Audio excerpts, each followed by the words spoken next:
नमस्कार, news capital express में आपका स्वागत है। बुलेटिन की शुरुआत करते हैं खास खबरों के साथ। मुंबई आगरा राष्ट्रीय राजमार्ग सराटी स्थित सेंचुरी सत्याग्रह आंदोलन के मजदूरों के द्वारा गुरुवार को लगभग 2 बजे एसडीएम कार्यालय में श्रमिक जनता संघ अध्यक्ष सुश्री मेघा पाटकर के नेतृत्व में धरना दिया गया।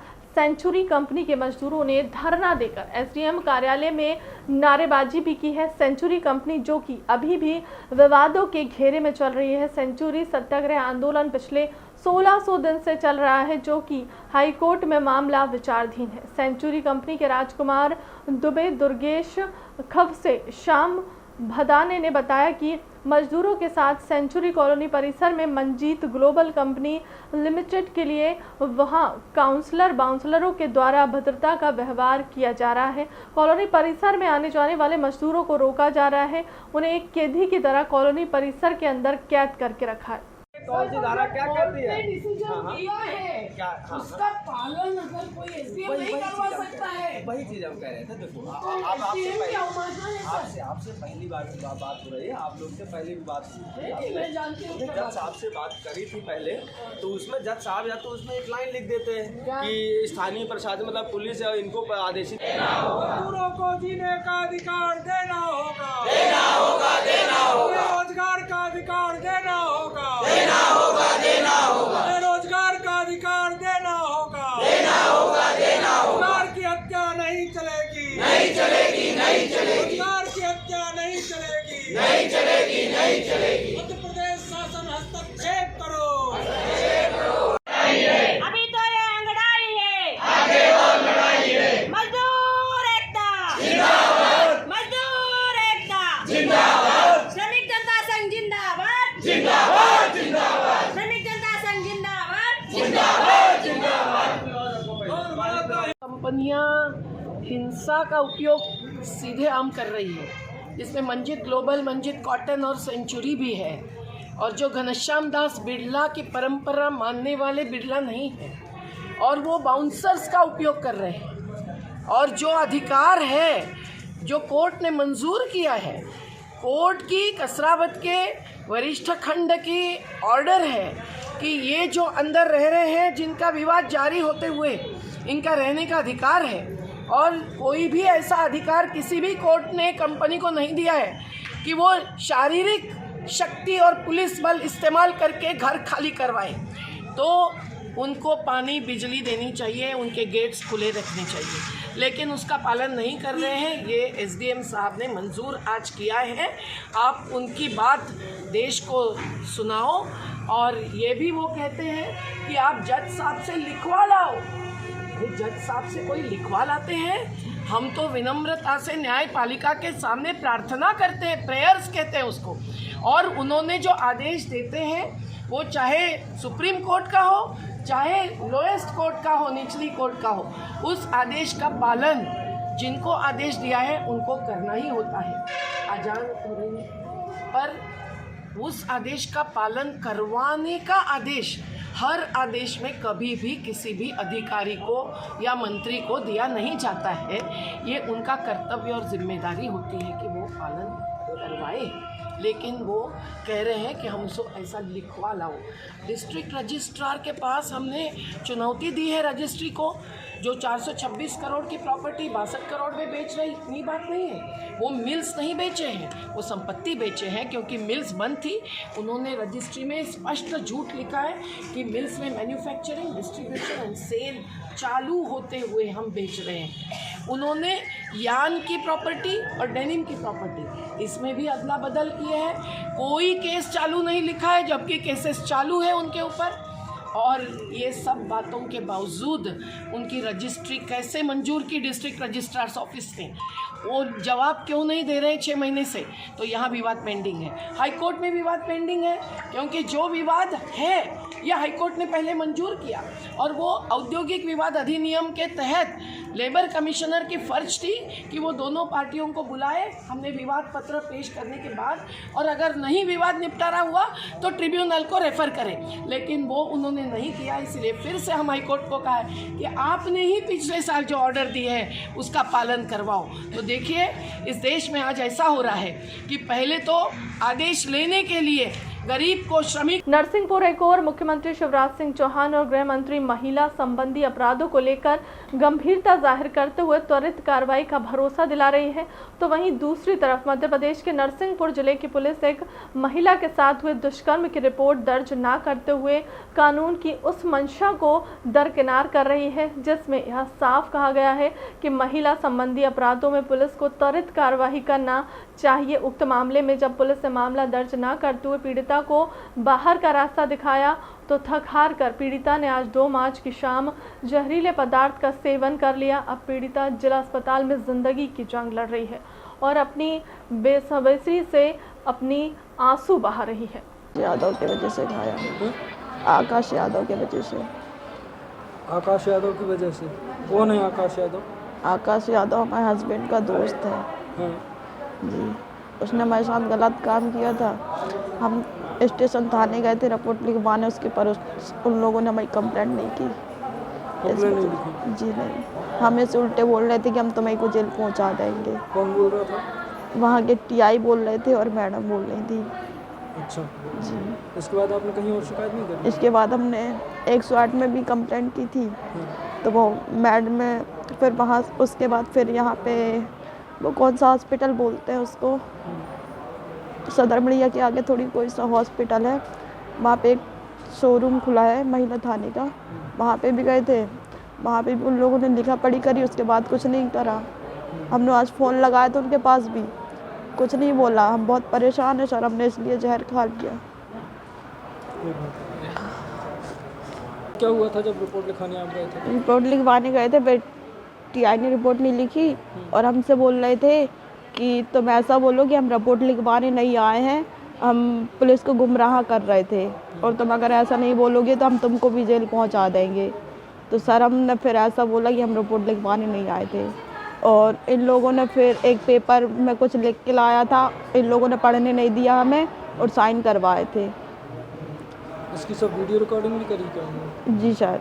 आपने मना नहीं किया है सब? मना करा था, वो मैडम बोल रही थी कि हम तुम्हें जेल पहुंचा देंगे। कौन सी मैडम? उनको पहचान? विनीता मैम थी सर। विनीता मैम? हाँ, वो जो इधर वो लगी रहती ना, वो लगी रहती है, उसमें हमने पढ़ा था उनका नाम। नेम प्लेट में नाम पढ़ा? हाँ, प्लेट में नाम। तो महिला थी, बाद में उनसे आपने बात नहीं करी कि मैडम ऐसा नहीं? सर वो खुद हमसे बोल रही थी कि तुम रिपोर्ट उठा लो करके, नहीं तो हम तुमको जेल पहुंचाएंगे। अच्छा, ऐसा टीआई भी बोल रहे थे? और वो टीआई भी बोल रहा था और वो मैडम भी बोल रही थी और 2-3 पुलिस वाले थे वो भी बोल रहे थे कि हम तुमको जेल पहुंचा देंगे करके। इसलिए आपने साइन कर दिए? जी सर। पूर्व मुख्यमंत्री अर्जुन सिंह की पुण्यतिथि पर कांग्रेस ने दी श्रद्धांजलि। इस अवसर पर पूर्व केंद्रीय मंत्री सुरेश पचौरी, पूर्व मंत्री प्रीति शर्मा, अन्य कार्यकर्ता मौजूद रहे। आज हमारे प्रदेश के गौरव, देश के दैदीप्यमान नक्षत्र परम आदरणीय अर्जुन सिंह जी की पुण्यतिथि है। हम आज उन्हें विनम्रतापूर्वक याद करते हैं और उनके चरणों में श्रद्धा सुमन अर्पित करते हैं। अर्जुन सिंह जी का व्यक्तित्व इतना महान था कि उसे चंद शब्दों में व्यक्त नहीं किया जा सकता है। उनका काम करने का ढंग इतना अद्भुत रहा कि उसमें गरीबों की पीड़ा झलकती थी, सर्वहारा वर्ग का दर्द झलकता था, देश और प्रदेश का हित दिखता था। उनके जिस कार्यकाल को याद करें वह कार्यकाल हमारे लिए प्रेरणादायक है। चाहे प्रतिपक्ष के नेता के रूप में कार्यकाल रहा हो, चाहे मुख्यमंत्री के रूप में कार्यकाल रहा हो, चाहे केंद्रीय मंत्री के रूप में कार्यकाल रहा हो, चाहे एआईसीसी के उपाध्यक्ष के रूप में कार्यकाल रहा हो, चाहे पीसीसी के अध्यक्ष के रूप में कार्यकाल रहा हो, हर कार्यकाल में उन्होंने एक अद्भुत छाप छोड़ी है और सब के पीछे देश हित दिखा है। देश के नेता दाऊद साहब अर्जुन सिंह जी की पुण्यतिथि है। बहुत मैं श्रद्धांजलि उनके चरणों में अर्पित करता हूं। और आज मध्य प्रदेश में जितने भी नेता हैं, आज भी कहीं न कहीं उनका आशीर्वाद उनको रहा, जो आज यहाँ तक सब पहुँचे हैं। और सबको गढ़ने और बनाने में राजनीतिक तौर पर उनका बहुत बड़ा योगदान रहा है। और एक ऐसे नेता थे जो काम करते हुए सब नियमों को शिथिल करते हुए ये काम कर देते थे जिसका करना होता। आज की सरकारें शिथिल खुद हो गई हैं, नियम तो शिथिल कर नहीं पा रहे हैं। और झुग्गी वालों को एक पट्टा और एक बत्ती कनेक्शन उनके ज़माने में शुरू हुआ था, जो आज हजारों लाखों के बिल गरीबों के आ रहे हैं। गरीबों की बड़ी बड़ी किस्तें आ रही हैं। निःशुल्क पट्टे उस में दिए थे उन्होंने, और बुलडोजर के सामने खड़े हुए थे जब एक बस्ती को तोड़ा जा रहा था। तो ऐसे लाडले नेता थे हमारे, जिन्होंने भोपाल का बहुत विकास किया। भारत भवन में जितने भी ऐसे इंस्टीट्यूट हैं, वो उनके द्वारा ये पार्क्स वगैरह सब उनके समय में निर्माण हुए थे। पर्यावरण विभाग पहली बार उनके समय में बना था। एक अद्भुत नेता थे, अद्भुत नेतृत्व की क्षमता थी। उत्तर दक्षिण दिल्ली से लेकर खरसिया जगह कहीं से भी चुनाव लड़ते थे, जीत के आते थे। और एकमात्र उपाध्यक्ष थे कांग्रेस पार्टी के। इसके बाद ना उपाध्यक्ष चले बना, ना अभी कोई है। देश के तिरंगे ने की छात्र की रक्षा, साहस के बल यूक्रेन में एमबीबीएस की पढ़ाई कर रहे डॉक्टर प्रियांशु अपने गांव घर पहुंचे। यूक्रेन से अपने साहस की बदौलत पहले 700 किलोमीटर बस से रोमानिया की बॉर्डर पहुंचे और फिर वहां से फ्लाइट से दिल्ली और श्रीधाम एक्सप्रेस से आज अपने गांव पहुंच गए हैं, जहां रेलवे स्टेशन पर माता पिता, पुलिस सहित रिश्तेदारों ने स्टेशन पर स्वागत किया। माता पिता सहित परिवार के रिश्तेदार खुश दिखे। नरसिंहपुर जिले के आम गांव बाड़ा में निवास करने वाले के गौतम के पुत्र प्रियांश यूक्रेन में एमबीबीएस की पढ़ाई करने के लिए गए हुए थे, और वहां पर भी जब रूस और यूक्रेन के बीच युद्ध हुआ तो परिवार सहित छात्र भी दहशत में आ गया। प्रियांशु ने अपनी साहस का परिचय दिया। कैसा महसूस कर रहे हैं, आपका बेटा घर आ गया वापस? बहुत अच्छा, बहुत रिलैक्स महसूस कर रहे हैं, बहुत बढ़िया लग रहा है। और एक सप्ताह ऐसे ही बड़े परेशान थे सब, माता पिता दोनों हम लोग। अब बहुत अच्छा लग रहा है, बहुत खुशी हो रही है। भगवान का बहुत बहुत धन्यवाद, बहुत शुक्रिया करता हूँ, और हमारे प्रधानमंत्री जी का और हमारे सीएम शिवराज जी का, चौहान जी का माननीय है। हमें बहुत अच्छा लग रहा है। बहुत बहुत धन्यवाद सबका, और सबके से आशीर्वाद से आज हमारा बेटा घर वापस आ गया। बहुत बहुत धन्यवाद, बहुत बहुत शुक्रिया। क्या कहेंगे प्रियांशु जी, कैसा रहा ये सफर और वहाँ के हालात क्या? ये वहाँ के हालात तो बहुत ही अभी वर्ष हैं, क्योंकि हर दो एक सेकंड में मिसाइल लॉन्चेस हो रही हैं, ट्रूप्स लड़ रहे हैं, टैंकर्स एक फायर हो रहे हैं, सिविलियन की जानें जा रही हैं। ये सफ़र बहुत ही वर्ष रहा। हम लोग सारे हर टाइम टेंशन में रहते थे। हम लोग क्या है, जैसे पहले 5 दिन तो रहा कि ट्रूप लड़ रहे थे, बॉर्डर एरियाज़ में लड़ रहे थे, फिर धीरे धीरे करके वो शहरों में आ रहे थे। शहरों में जब हम लोग ने टैंकर्स देखे और फायरिंग देखी, रात में सायरन बजता था। पहले तो हमें रशियन ड्रोन्स आते थे, तो जो डिफेंस सिस्टम था, एयर डिफेंस सिस्टम, वो चला, तो हम लोग को लगा कि फिर ट्रूप्स आ चुके हैं। लेकिन फिर हमें ऑर्डर आया कि ये एयर डिफेंस सिस्टम है रशियन ट्रूप्स को मारने के लिए। फिर दूसरे दिन ये हुआ कि फायरिंग होने लगी, ट्रक्स अंदर आने लगे, तो फिर हम लोग क्या है ज़्यादा डर गए। फिर हमने एम्बेसी से कांटेक्ट किया, एम्बेसी ने भी एडवाइस की थी, तो हम लोग फॉलो करते थे। उसके बाद जब कांटेक्ट किया तो उनने बोला कि अभी आप उधर ही रहिए, अभी क्या है कि जो रोड हैं वो सारी उसमें वर्स्ट सिचुएशन है, जो सारे मतलब निकालना मुश्किल है, और क्या है एयर स्पेस बंद था। तो उसके बाद हम लोग ने जो फॉलो करते गए एम्बेसी की गाइडलाइन, थोड़ा वेट करते गए, सोचे समझे जो भी क्या करना है क्या नहीं करना है। जैसे कि हालात खारकीव में थे, तो हमने खारकीव की हालात देखे, और सूमी, खैरसन, ये जो बॉर्डर है ईस्ट की, रशिया के साथ मिली है ईस्टर्न यूक्रेन की, तो उधर सारी हालात देखे। फिर हमने सोचा अगर ये हमारी सिटी में ऐसा होना है, क्योंकि वो पोर्ट इलाका है ओडेसा, तो जो यूरोप को डायरेक्टली जोड़ता है ओडेसा से। तो रशिया का बिल्कुल उधर तो कैप्चर करेगा ही, क्योंकि नेवी पूरी उधर उसको लाना है। तो हम लोग ने ये सारा सोच के समझ के हम लोग ने निर्णय लिया। काफ़ी लोग थे वो डरे हुए थे, वो नहीं जाना चाहते थे, क्योंकि अपनी जान को जोखिम में डाल के कौन 700 किलोमीटर का सफ़र तय करेगा, क्योंकि बीच में कुछ भी हो सकता है। तो हम सारों ने, हमारे दोस्तों ने सलाह बनाई, फिर उधर से हमने जो भी था सब जो बस का टिकट था, क्योंकि कोई जाना नहीं चाहता, कोई अपनी जान में जोखिम डाल ले 700 किलोमीटर दूर। तो सबने जो थे सब ने बस बुक करी, फिर हम बस में बैठे।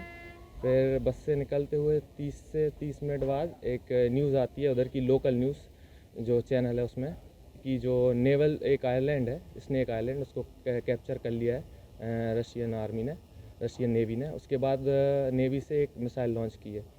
तो उसके बाद धीरे धीरे जाते रहे तो बीच में हमको आर्मी भी मिली, यूक्रेनियन आर्मी मिली। उनने जैसे ही तिरंगा झंडा देखता था, तो हमारे एक ख़ास बात है, हमें इंडियन होने पर प्राउड है कि जैसे ही तिरंगा झंडा देखता था तो कोई भी रोकता नहीं था, अगर रोकता भी था तो ज़्यादा चेक नहीं करता था, जैसे बाकी के। ऐसे संकट के समय जब यूक्रेन में अभी भी हजारों भारतीय फंसे हुए हैं, प्रदेश के अभी भी 48 बच्चे फंसे हुए हैं, ऐसे संकट काल में भाजपा कल 5 मार्च को शिवराज का जन्मदिन मना रही है, बेहद ही शर्मनाक है। भारतीय जनता पार्टी अब मुख्यमंत्री शिवराज सिंह चौहान का कल 5 मार्च को पूरे प्रदेश भर में जन्मदिन मनाने जा रही। बड़े शर्म की बात है जब खुद भाजपा के प्रदेश अध्यक्ष वीडी शर्मा जी बता रहे हैं कि मध्य प्रदेश के 452 बच्चे यूक्रेन में फंसे थे, जिसके अंदर से अभी तक 304 ही आए। उनके आंकड़े के मुताबिक अभी 148 बच्चे यूक्रेन में फंसे हुए हैं।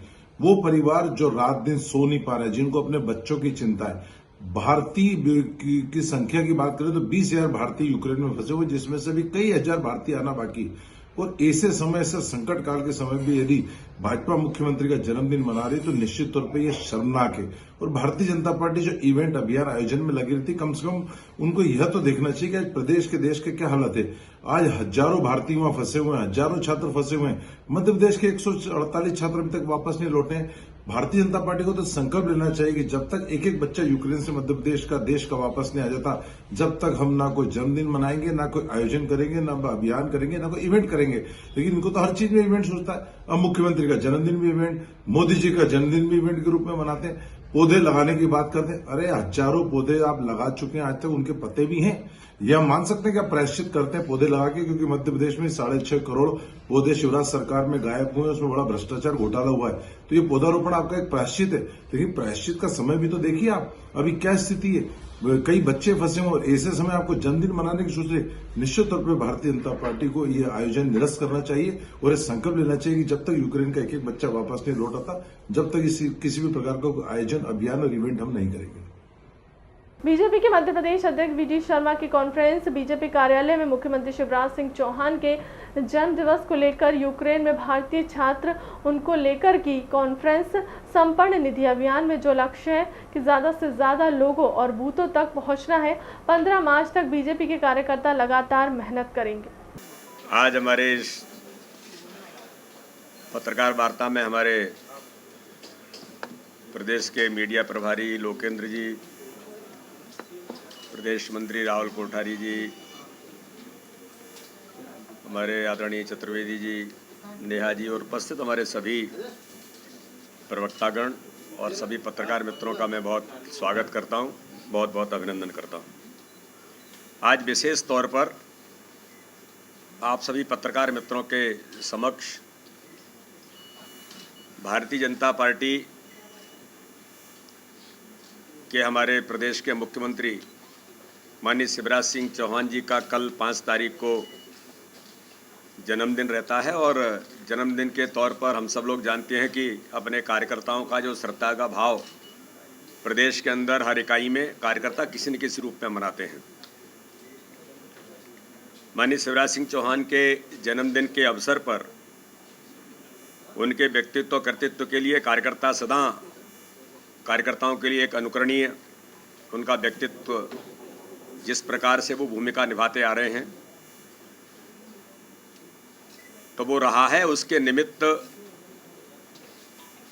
कल उनका जो जन्मदिन है तो भारतीय जनता पार्टी मध्य प्रदेश के हम सब लोगों ने मिलकर के तय किया है कि उनके जन्मदिन के अवसर पर जिस प्रकार से भारत के हमारे लोकप्रिय प्रधानमंत्री माननीय नरेंद्र मोदी जी या माननीय राष्ट्रीय अध्यक्ष जेपी नड्डा जी हमारे जिस भूमिका में और जन्मदिन के अवसर पर जो उनकी इच्छा के अनुरूप हमेशा से उन्होंने इस बात का उल्लेख किया है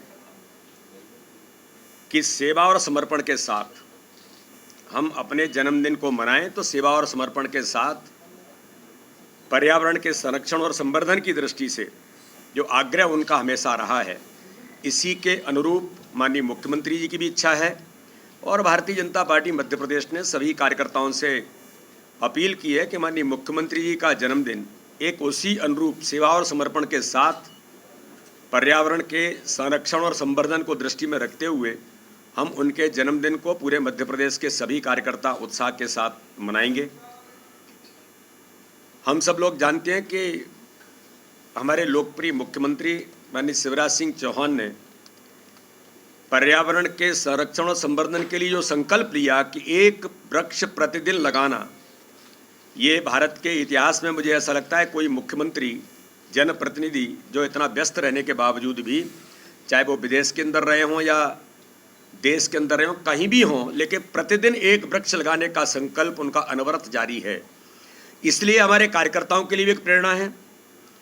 तो उनके जन्मदिन के अवसर पर सभी कार्यकर्ताओं से, भारतीय जनता पार्टी मध्य प्रदेश के सभी कार्यकर्ताओं से मैं भी आज अपील कर रहा हूं कि हम सब मिलकर के कम से कम 1 वृक्ष अपने स्थान पर जरूर लगाएं। बूथ पर हम 100 रुपये का समर्पण, हमारा प्रयास है कि बूथ समिति के कार्यकर्ताओं तक पहुंचे। हमारा प्रयास है कि भारतीय जनता पार्टी के सामान्य से सामान्य कार्यकर्ता, अभी मुकेश जी मुझे बता रहे थे, मुकेश चौधरी जी हमारे उपाध्यक्ष हैं, सागर संभाग के प्रभारी हैं, कि सामान्य कार्यकर्ता भी जो एटमॉस्फेयर ऐसा बना है कि उसको लग रहा है कि हमको भी समर्पण करना है। अगर कोई नहीं गया है लेने के लिए तो वो आकर के कांटेक्ट भी कर रहा है कि भैया मेरे पास तो कोई पहुंचा नहीं है। तो इस प्रकार से सामान्य कार्यकर्ताओं से समर्पण, और हमारे जो सिंपैथाइजर हैं, रूस और यूक्रेन के बीच हो रही भीषण लड़ाई के चलते वहां पर फंसे भारतीय छात्रों को लेकर भारत में भी तीखी प्रक्रिया देखी जा रही है। जबलपुर में एनएसयूआई कार्यकर्ताओं द्वारा केंद्र सरकार का पत्र जलाया गया और केंद्र सरकार के विरोध में जमकर नारेबाजी की गई। छात्रों का कहना है कि अभी भी यूक्रेन में 18,000 भारतीय छात्र फंसे हुए हैं और केंद्र सरकार दिखावे की राजनीति कर रही है। हालात वहां पर यह है कि तकरीबन सैकड़ों भारतीय छात्रों की युद्ध के दौरान मौत हुई है, लेकिन केंद्र सरकार इन आंकड़ों को छुपाने का प्रयास कर रही है। केंद्र सरकार की इलावाली को देखते हुए एनएसयूआई द्वारा प्रदर्शन किया जा रहा है। अरे वो तैछनगा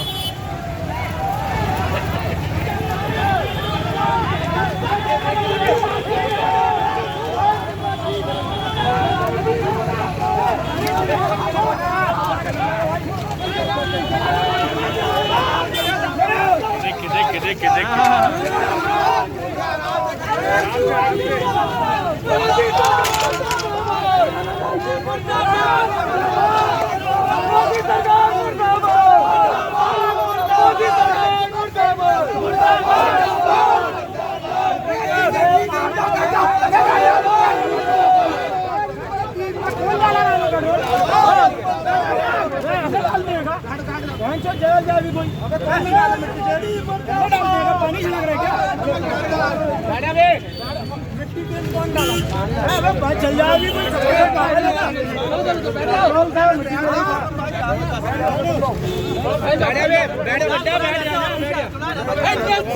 जिंदाबाद जिंदाबाद जिंदाबाद जिंदाबाद जिंदाबाद जिंदाबाद एनएसयूआई जिंदाबाद जिंदाबाद वापस लो वापस लो वापस लो झूठ बोलना बंद करो बंद करो बंद करो। मोदी सरकार मुर्दाबाद मुर्दाबाद मुर्दाबाद मोदी सरकार मुर्दाबाद मुर्दाबाद मुर्दाबाद। मंत्री हाय हाय हाय हाय हाय हाय हाय हाय हाय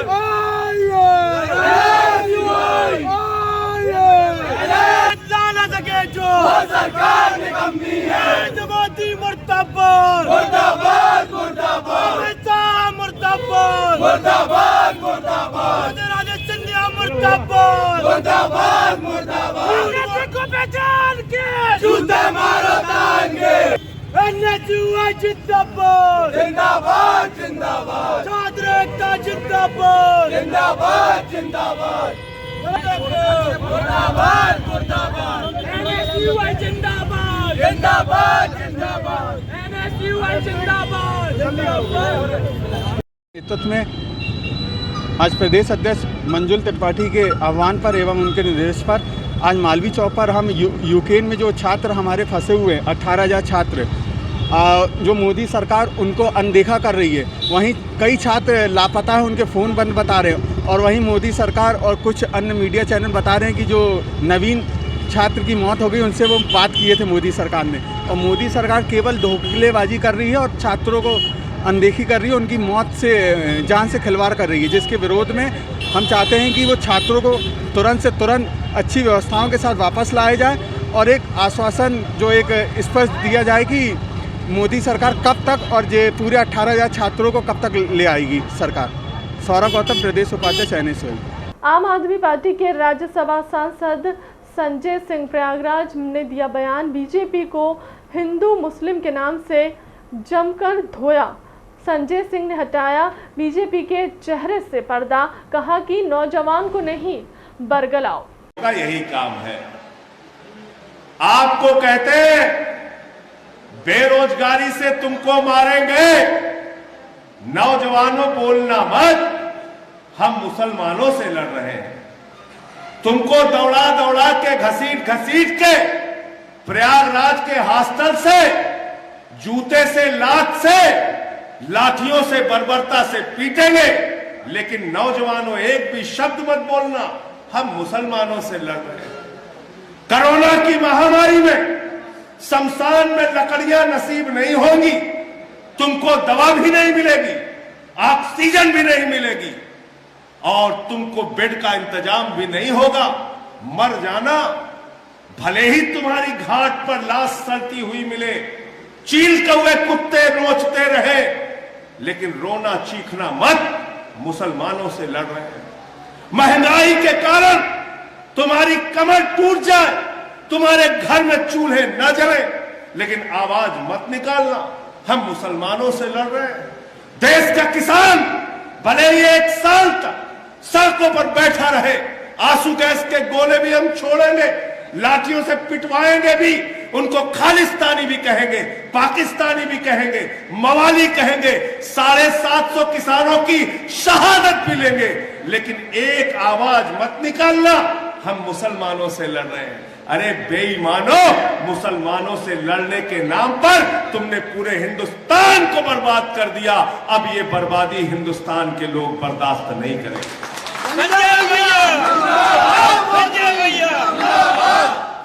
समझ में आया कि नहीं? आपकी जेब काटी जा रही है, आपको मरने के लिए मजबूर कर दिया जा रहा है। आप बेरोजगारी में मार खा रहे हो, आप किसानी में मार खा रहे हो, आप महंगाई में मार खा रहे हो। सिर्फ एक लकड़ सूंघा लोगों ने आपको नशा सूंघा दिया है, मुसलमान मुसलमान मुसलमान। इनसे एक ही बात कहना, हिंदू मुसलमान बंद करो और हमारे घर का नौजवान बेरोजगार है, पहले उसकी नौकरी की बात करो। फिलहाल के लिए अब तक की खबरों में इतना ही। देश दुनिया की तमाम बड़ी खबरों के लिए बने रहे न्यूज़ कैपिटल एक्सप्रेस के साथ। नमस्कार।